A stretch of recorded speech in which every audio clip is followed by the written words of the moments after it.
This is Pretty in Practice, the podcast. Opinions expressed on this podcast are solely those of our own as well as our guests and do not reflect the views and opinions of our respective employers, organizations, academic institutions, committees, other groups, or individuals. Okay, welcome back to another episode of Pretty in Practice, the podcast.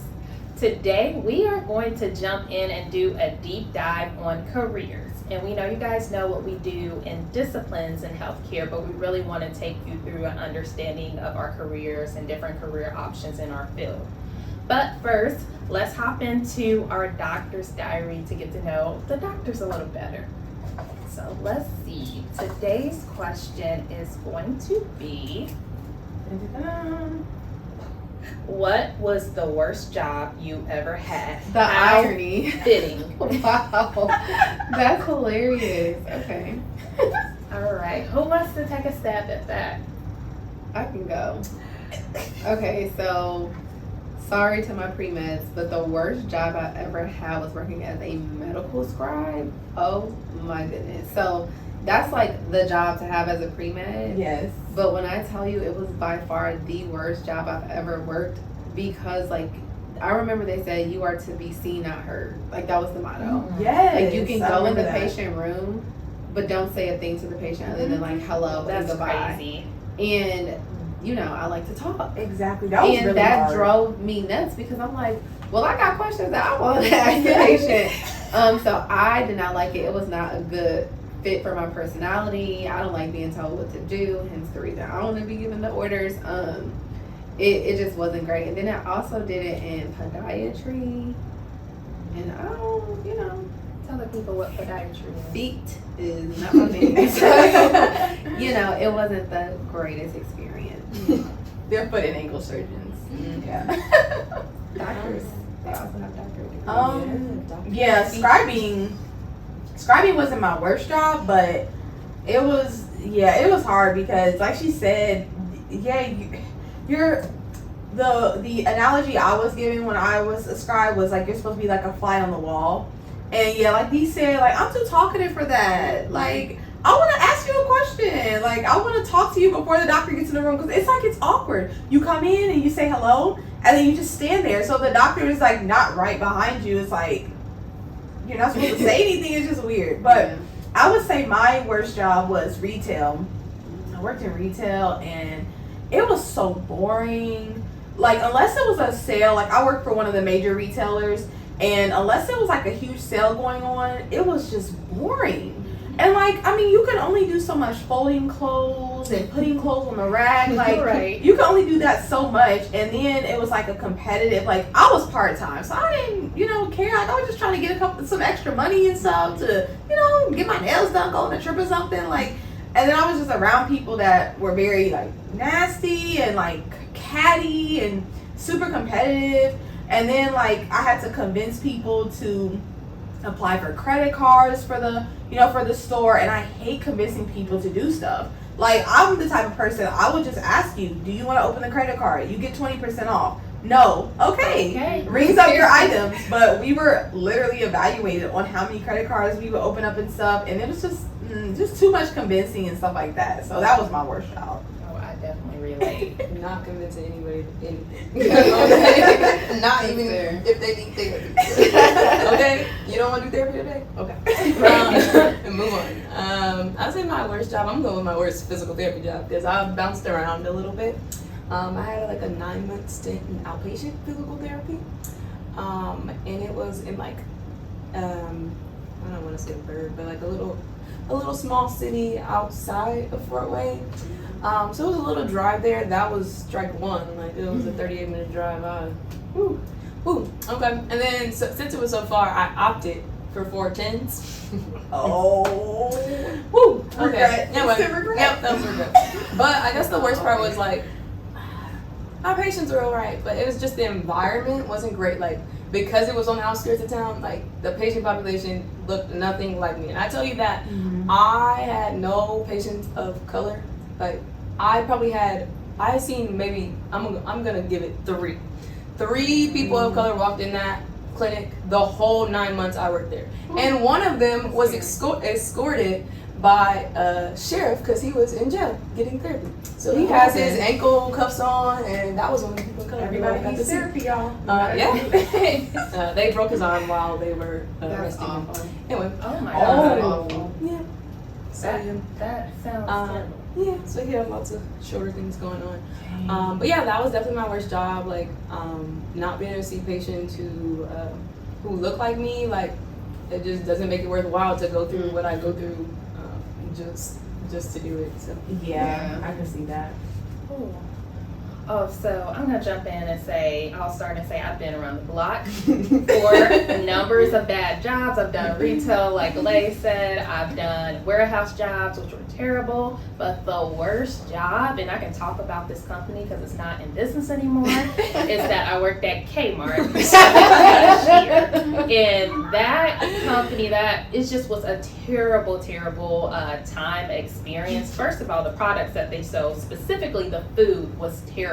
Like, they used to sell meat products that were not good. Like, they were leaky, they stunk. Like, I used to have to swipe them across the counter, so much juice is spilling out. It was just not a company sight. And then they also had what they call like double coupons days, where they will, which was amazing because people who are couponers, I know you guys, hit a lick with this one, but so many people will come in with just tons and tons of coupons, and it would be for products like, girl, do you really need that? You need 5 erasers, magic erasers. Yeah, it just will be so much stuff. So I will be sitting there, just lines and lines of people with all of this stuff, scanning up all of their coupons. And it was amazing for them because they will pay like $5 for just a ton of items. But those days were so terrible, and I would never ever go back to that job. I would hope not. You won't have to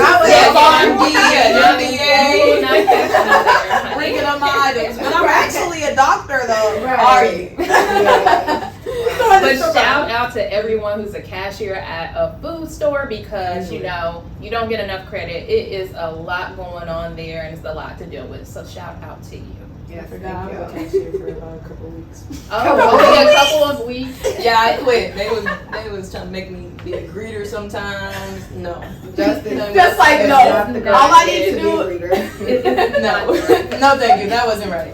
That was in Purdue. I was was it Myers? No, thank you. But on a positive note, hopefully none of us say we have terrible jobs now. And if we do, that's okay. We're gonna keep progressing until we get the job we want. But now let's jump into talking about what we do today. And I'll kick us off on my end and say that in my job, you guys know I'm a pharmacist by training, but in my job, I work in the pharmaceutical industry. And there is a number of different functions in the industry. I won't go into all of them right now, but later on we'll get into it. And pharmacists work all over the industry, which is amazing. But for me specifically, I work on what we call the commercial side of industry. Mm-hmm. So think about marketing products, selling products, all of that good stuff. And that is very non-traditional for a pharmacist, but I absolutely love it, because who better to market and sell things to a healthcare professional than a healthcare professional? So I get to go in there and I just really get to be able to touch innovative drugs and actually launch them. I'm doing a launch product right now, which is amazing. And then I get to shape the strategy, and for me specifically with healthcare professionals, like I was saying, about how we put our data out there, the clinical data, the efficacy, the safety, everything that a doctor needs to know in order to get patients started on a treatment, give them the logistics to implement the product into practice, and just make sure that all of their unmet needs are handled and they're able to give innovative medicines to patients. So that's something that I absolutely love doing, and using my skill set in a non-traditional way. And I'm starting to see a lot of pharmacists use skill sets in a non-traditional way. So that's super exciting. And then the second thing that I also do is that I do practice clinically So I volunteer at a Christ-based organization where we serve underserved populations, people who are underinsured or have no insurance at all, and we get to provide free health care to our patients, and we have a interdisciplinary team, which is amazing. We have physicians, we have nurses, we have physical therapy, we have social worker, and we are all providing this health care to patients for free, and they desperately need it, and we are able to impact their health. So that's something that I also do that I'm super proud and excited about. That's amazing. Yeah. I love that. Cool. I'll go and talk about how I'm a physical therapist currently, and physical therapists practice in a lot of different settings, a lot of different sectors. I would say that, and I jump around. So my current practice, and I would say what I do most is rehab, and so whether that's in an inpatient setting, a hospital for rehab, or in a skilled nursing facility. So yeah, I see a lot of what I would say debility patients. So these patients have a lot of comorbidities. They kind of let themselves go per se, and like so a lot of times they can't walk, or they have poor endurance, poor balance because they sit on the couch and just watch TV for months and months at a time.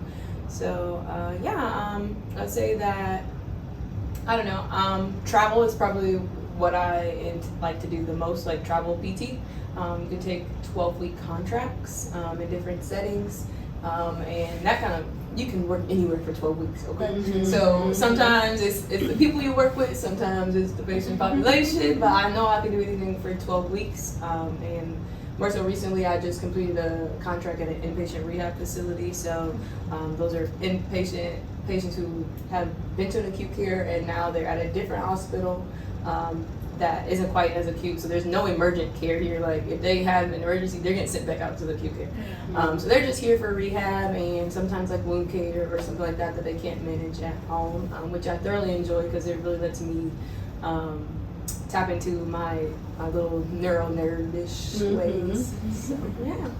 Did you always want to do this? I would say I definitely, if you asked me whether I've been practicing in a nursing home, I would have told you no. Like it would have been an absolute no. But I would say like I kind of enjoy it to the point that like it truly gives me a lot more freedom and control, while also still being able to impact. So like as a physical therapist, no matter what setting I'm in, that's something I had to realize is that I'm going to be impactful regardless. So taking a step back and choosing like which way is best for me is the way to do it. So right now, like I work at a skilled nursing facility, but these patients live here. So sometimes I can adjust my schedule and I can come in earlier and get off earlier or anything like that. Or sometimes like I can trade a Monday for a Saturday because these people stay here. And so I think the biggest thing for me is the freedom that I have with it, but also still being able to practice. So like I said, taking those couple week contracts and then not having to work if I don't want to for a couple weeks or something like that. Amazing. So yeah, the freedom is important to me. I like that. What about you, Lay? You want to tell them what you do? Yeah, so I'm currently working as a healthcare recruiter. So I work with one of the largest healthcare systems in the nation. Mostly RN recruitment. I also do a little bit of allied, such as surgical techs. And then I have previously done physical therapists. I actually used to recruit for PTs, OTs, speech therapists, and that's about it. So you met like a bunch of different people from a bunch of different like medical professions. Yes, absolutely. How is it working with those different, like, are the personalities similar, or was it like working with like so many different people? It's very interesting, especially working with RNs because they are in such high demand right now. They have a lot of choices. You know, when you're in a high demand profession, you have a lot of choices. So it definitely is a challenge in terms of, you know, recruitment because it is very demanding as a recruiter, you know, for such a large hospital system. You know, you don't really have an opportunity to make excuses. They expect you to deliver regardless. And so it's a very competitive market. And so especially like working with nurses, like you have to be able to sell your hospital system. You have to be able to, really know your hospital, really know what makes it unique. Because these nurses, they don't play. Like they want to know, okay, I have XYZ option. Why should I work for you all? What can you all bring to the table? And so it's interesting in that manner because, you're not necessarily used to that in some of the other disciplines. You're kind of, it's a little bit different. But again, after COVID, things changed a lot. And then also so I do I recruit for the actual hospital itself. So I don't do travel, and travel is very lucrative right now. So that makes it even more challenging. I'm hiring for permanent positions. And when some of these nurses see these rates, I have to remind them this is not travel, y'all. So it's very interesting. And I love the fact that even for a short period of time, I did recruit for Allied because, like I said, I was able to work with PTs and OTs, and having, Justice and, as a close friend of mine, and knowing, everything, that she's been through and kind of her experiences, it was really cool to kind of apply that to my profession. And it did honestly help me because I knew more. Like, people didn't expect me to know the things that I know. So the questions that I would ask, people would be so thrown off by it. Like, I would ask medical based questions. I would ask, tell me about a time when you had a challenging patient, and what type of treatment plan did you recommend? How do you deal with a patient, with this type of, issue, if you were placed in this circumstance. Like, they didn't expect that, and I love it because also it has given me an opportunity to learn more about the team that I will eventually be working with, which I think is super important. It really is a healthcare team, so that's been pretty interesting as well. I think that's so amazing. I've always wanted to interact a little bit more with other healthcare professionals. In the pharmacy school I went to, we didn't have that opportunity to interact with PT, with physicians. We had nursing there, but we had limited interaction. So for you to have that right now, and I think that's going to be you'll have so much wealth of knowledge to apply in your future position in the medical field as the doctor. So it's humbling too, because it's like you realize, how much actually like goes into like the treatment of a patient. I know for a lot of us, we think of two individuals. We think of the doctor and we think of the nurse, and that's it. And so working like with other disciplines and working in Allied, I was able to see, really get a chance to see where everyone else ties in, to the treatment plan of that patient. Especially now that I've been recruiting for an inpatient rehab that just opened up at one of my hospitals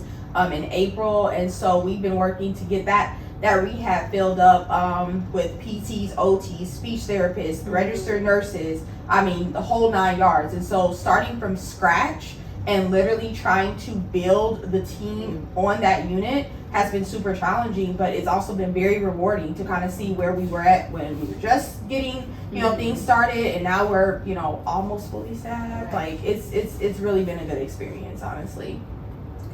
That makes me curious about, like, how do you, and this part doesn't even matter, how do you go about like picking a charge nurse, like from a new hospital? Like, how do you like choose leadership or like stuff like that? That's like, a great question. Like starting from the bottom, like nobody knows this system type thing. That is a very good question. And to be honest, in most cases, if I'm joining a charge nurse, it's a promotion.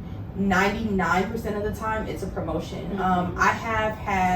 We actually had a nurse that was just promoted to charge nurse on the inpatient rehab. So she's done an outstanding job because we just opened in April. She came on as a regular staff nurse, got promoted just recently. I think I offered her that position like a couple of weeks ago. So she got promoted to charge nurse within like 2 months of working on that unit. So obviously, outstanding for her because she really performed. But it is challenging as far as from a nursing perspective to get clinical, what we call them clinical nurse coordinators or charge nurses. Like, it is very challenging because, again, it's not just about your ability as a nurse, but it's knowing the charting system, knowing the hospital. Like, you have to know a lot of background stuff in order to be a leader, because the staff, they're looking at you for guidance. So if you haven't been at the hospital it's those very EMR systems for me. Like It- everyone's that's what it different. is. Okay? Yeah, like It is. we use a very, I won't say what medical charting system it is, but because it will be obvious who I work for.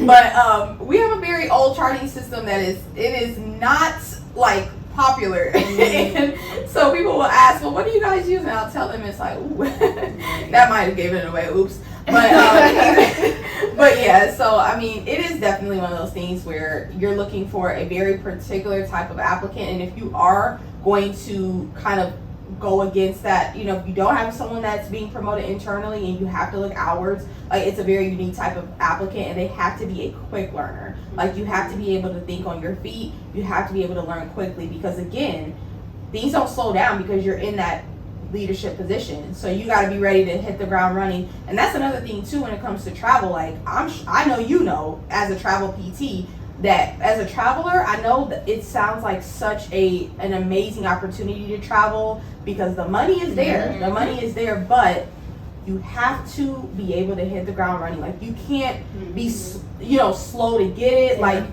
most of my nurses that I had put on board for travel when I did work for like an agency, they really didn't have an orientation. Like it was like you get like this short like 4-hour orientation, the next, and then you're literally on the shift and you work the rest of the 8 hours. I would say like that rehab contract I just had, like that was something I had to do. Like I had to be able to jump in, learn their EMR system, learn the way like they rotate here, and still perform well. Like they probably were nice to me and gave me like 3 days to shadow and try to figure out the systems, mostly because they didn't have me in the EMR system yet. But if they did, they probably been like, all right. But they did a good job of easing me in. They didn't make me do too many evaluations in the beginning type thing. But you definitely have to be able to jump in and like catch on quick to be a traveler. Like you cannot be a slow learner, because it's a fast-paced environment. Like no one has time like out of their job to also teach you more. Like so that's the thing too. Like we all are working hard. That's the thing. Yes, because they're already doing their job,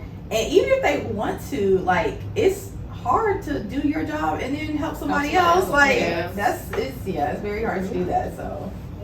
So I know we all three are working, and Dee, you mentioned, or you have mentioned, that you're still in medical school as a second year. So I imagine that you're planning, right, for a career. She's a planner. So talk Yes, us through and I am a about planner. like what you are thinking and how what are you using? Any tips, techniques to actually think about how you want to plan your career?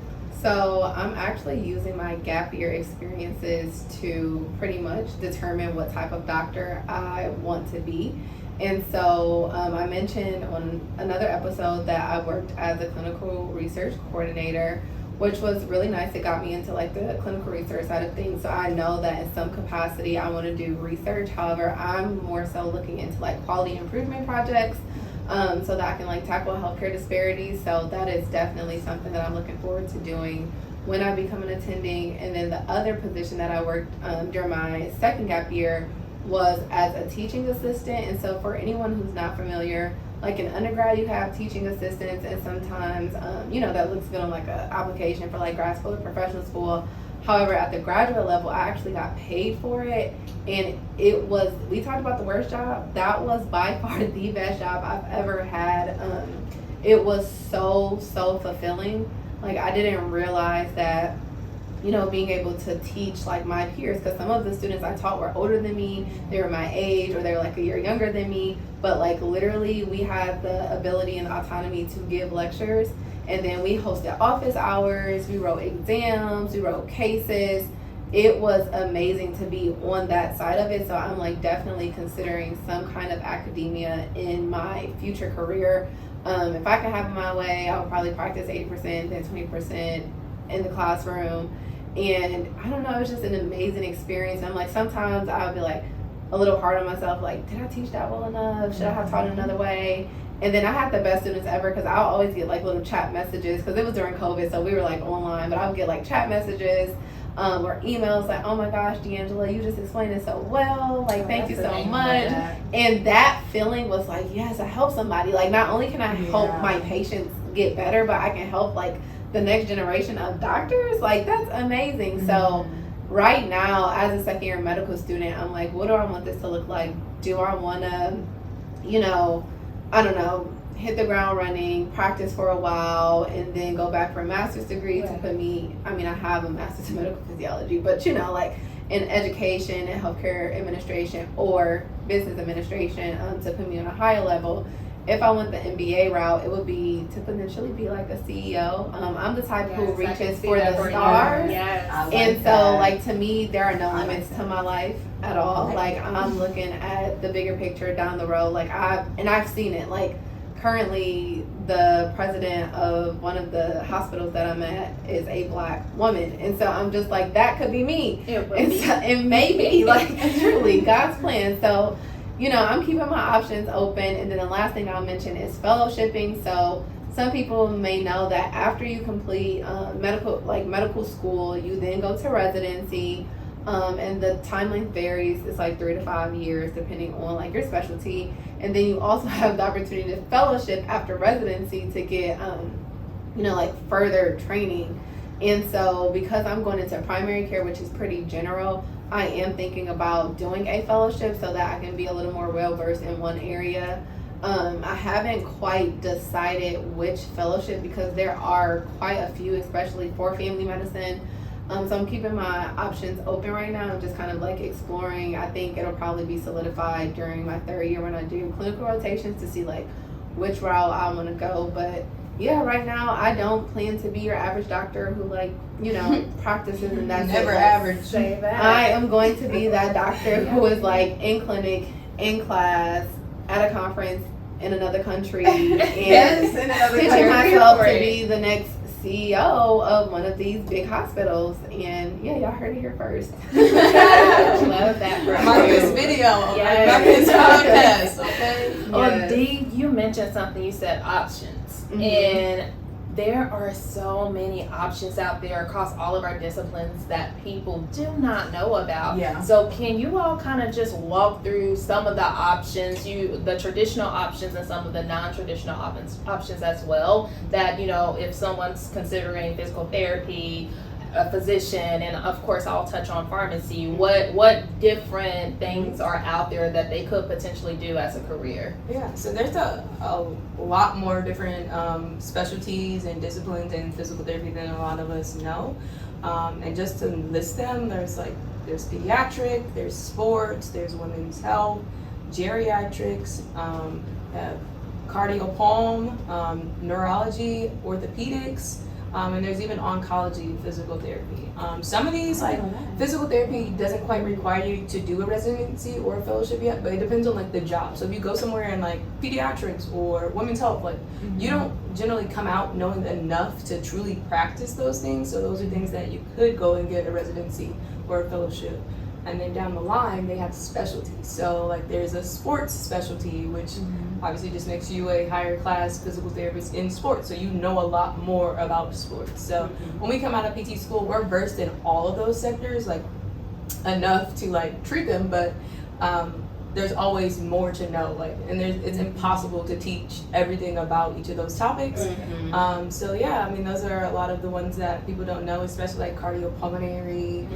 They work a lot with people with their functional capacity and their heart rate and managing those things, especially after like cardiac surgeries or things like that, or like women's health that work on your pelvic floor. You can have an overactive bladder, underactive bladder. Yeah, so like there's just a lot of different ones. You can specialize in geriatrics. Like if I just wanted to get a geriatric specialty, I could. There's you have to get so many hours to be able to sit for the test. So you would have to work in an environment. So a lot of times people will do like a fellowship or a residency so that they can get the hours in that specialty field. So like say sports or something. A lot of times they aren't going to just hire you out the gate to be on this sports team type of thing. So like that doesn't generally work. But if you do a residency or a fellowship and get those hours, and generally there's some education with it that's going to help you study for that exam, and then you can sit for the specialty exam, which makes you a specialized PT. I didn't know that at all. I didn't either. Know there was an exam or anything. Yeah. So I could go the rest of my career and likely not have to specialize if I didn't want to, if I didn't want to choose one. But yeah, but there's people out there who jump into a residency. Like I had a classmate who I was really close with take a sports residency like right out of school. So she went back to school again. A lot of times I looked at some of them. I'm like, dang, more school. Anyway, and it was a black man. He was at a conference, like, because we have to go to at least one like physical therapy conference before we graduated. And he like stopped me and I was walking past because I'm just here because they ain't gonna let me graduate, okay?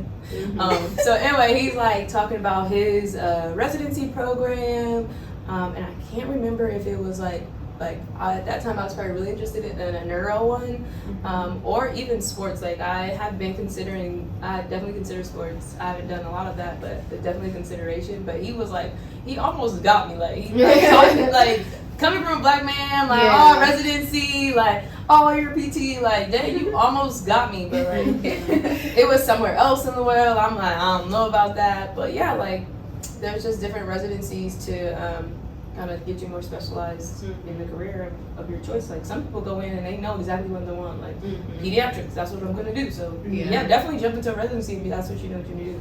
Me personally, I jump around a lot, and even when I went to school, like I liked pediatrics. I didn't know I liked neuro, but I liked that when I got in school.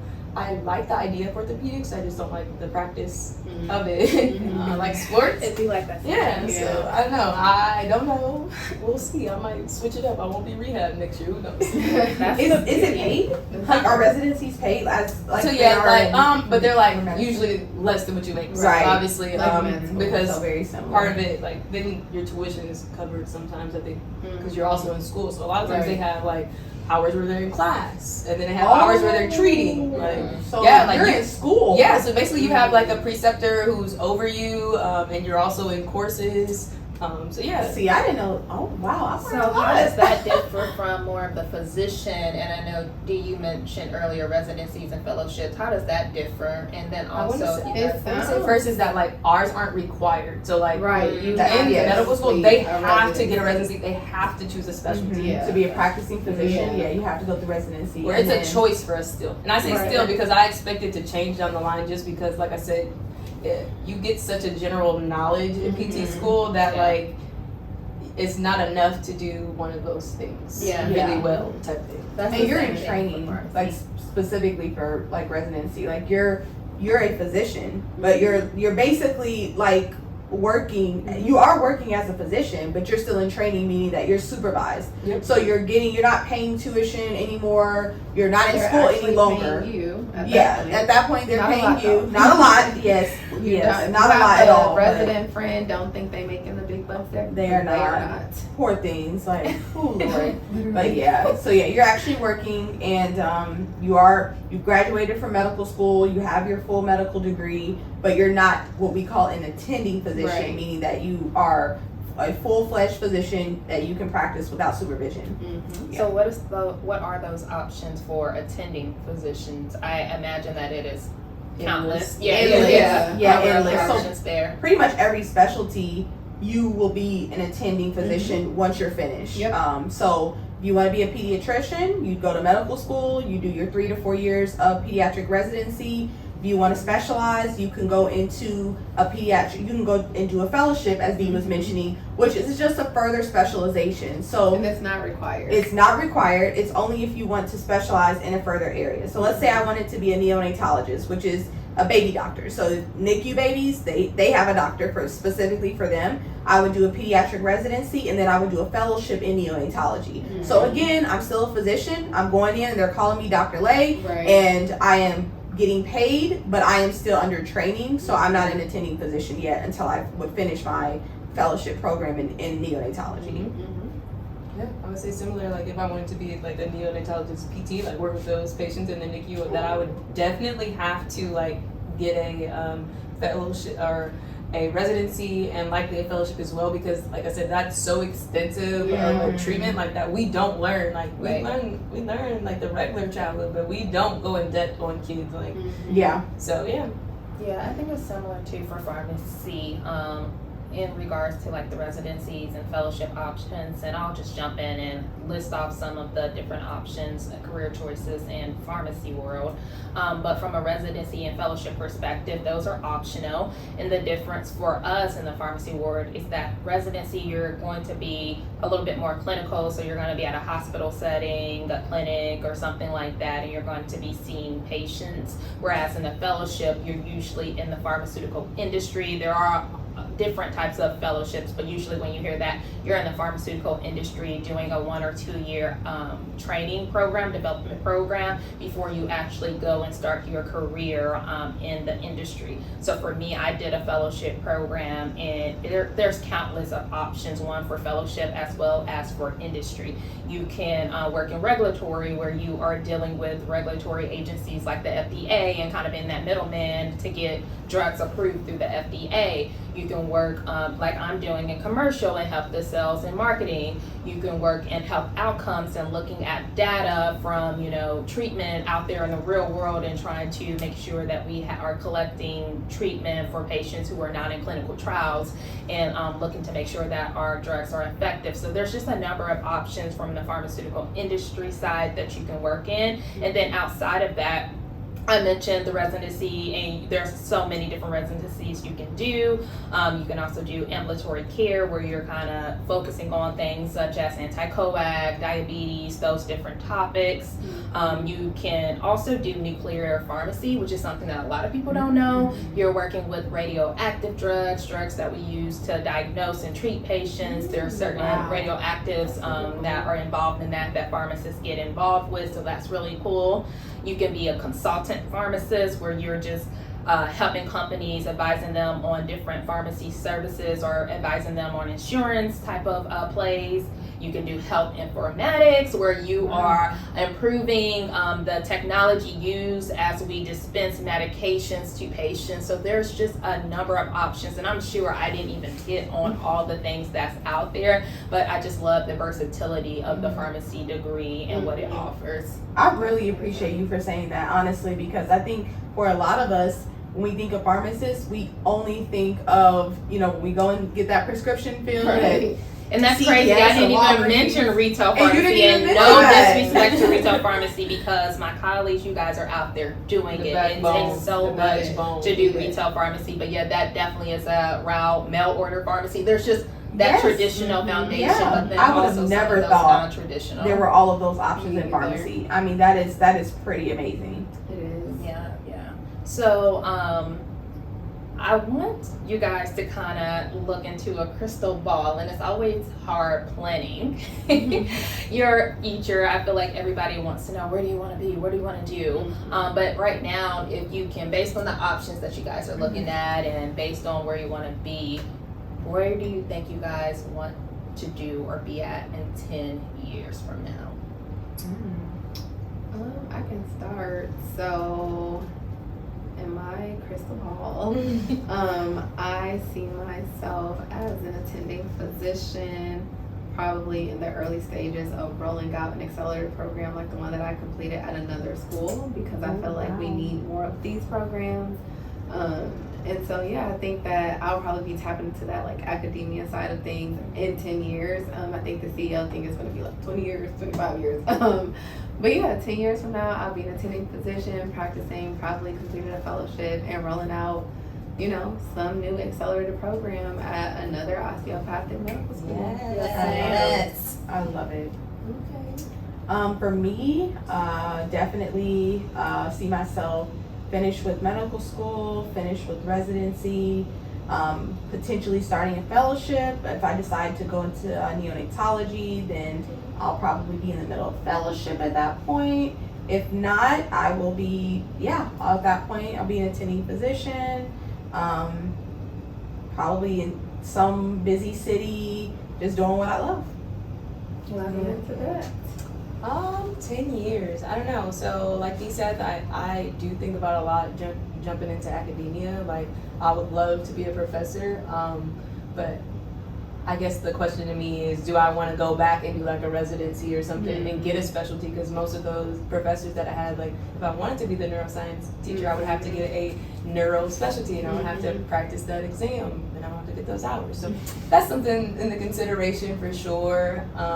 But in the meantime, up until that time, I'd probably spend a lot of my time doing travel PT until it's time to sit down for a while. Because like nothing's tying me down at the moment, but eventually maybe it might. So in that time, then I'd probably take more serious trying to get to that route, because it's more of a settled down version of the life. So, yeah. I am in the boat of I don't know as well. Not because I'm not trying to plan, but there are so many options out there, and it's so much you can do. Right now, I'm exposed to being on the commercial side of industry, and I love that. But I do want to explore different aspects of industry and use my pharmacy degree in multiple different areas to really impact the industry. Ultimately, I do also want to change the interactions of industry with healthcare provider. I want to make sure that we have a close partnership and we're leveraging and communicating to healthcare providers in a way that's most efficient and really helps patient.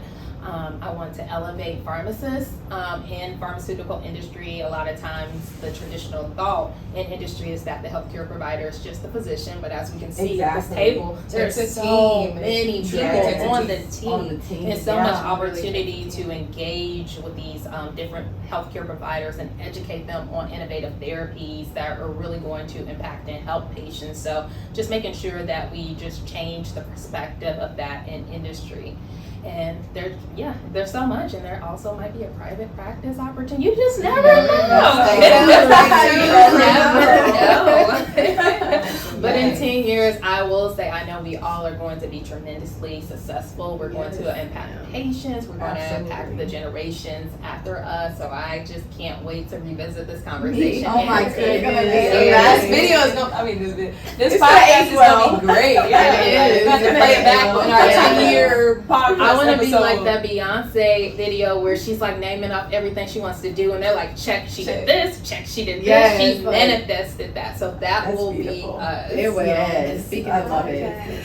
Well, I hope you guys got some great information out of this podcast, learned about some new, cool, exciting opportunities in the healthcare field. As you are going through your journey, remember all of these options are out there, and no matter what you decide as a career, always remember to keep it pretty.